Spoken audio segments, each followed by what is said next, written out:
It reminds me very much of family systems theory, especially Bowen's theory, who really relied on Rabbi Edwin Friedman, who many of you have studied, who said that our present situation, and I do say ours, yours and mine in this church with a capital C, is a problem of focus. We get trapped in a situation where our focus shifts towards pathology rather than strength. Safety becomes more important than adventure. Adaptation is toward the dependent, and empathy becomes more important than responsibility. The more massive the object, the more that object resists changes in its state of motion.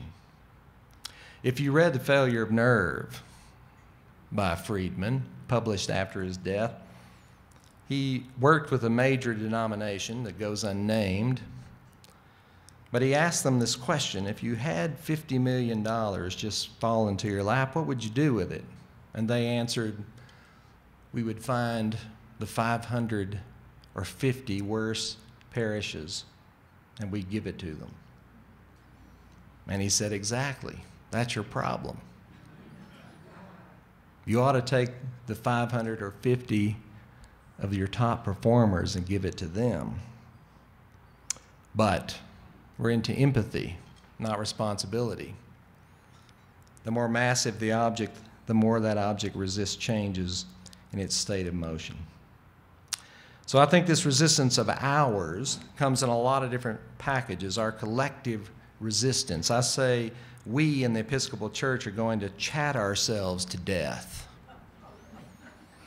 Another way to put it is we are just waiting. We do a lot of that. Remember the Dr. Seuss book, Oh, the Places You'll Go? Yeah, it was read at every graduation for about 5 years after it came out.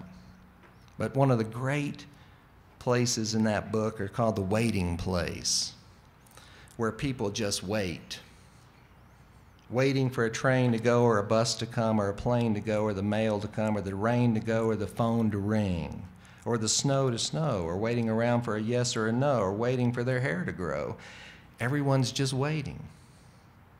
Waiting for the fish to bite or waiting for wind to fly a kite or waiting around for Friday night or waiting perhaps for their Uncle Jake or a pot to boil or a better break or a string of pearls or a pair of pants or a wig with curls or another chance. Everyone's just waiting. I added some. Waiting on the old rector to go. Waiting on the new rector to come. Waiting for all these other folks to get off their bum. Waiting on the bishop to visit, waiting on him or her to leave. If I hear I'm spiritual, not religious again, I think I'm going to heave.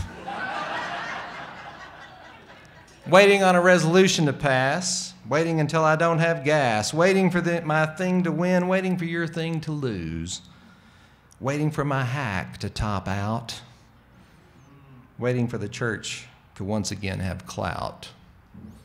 Just waiting. This is my greatest fear. We have a paralysis that's allowing inertia just to carry us to whatever end we think it might carry us. The religious industrial complex we built in the 50s and which served us well will not get us to the next thing.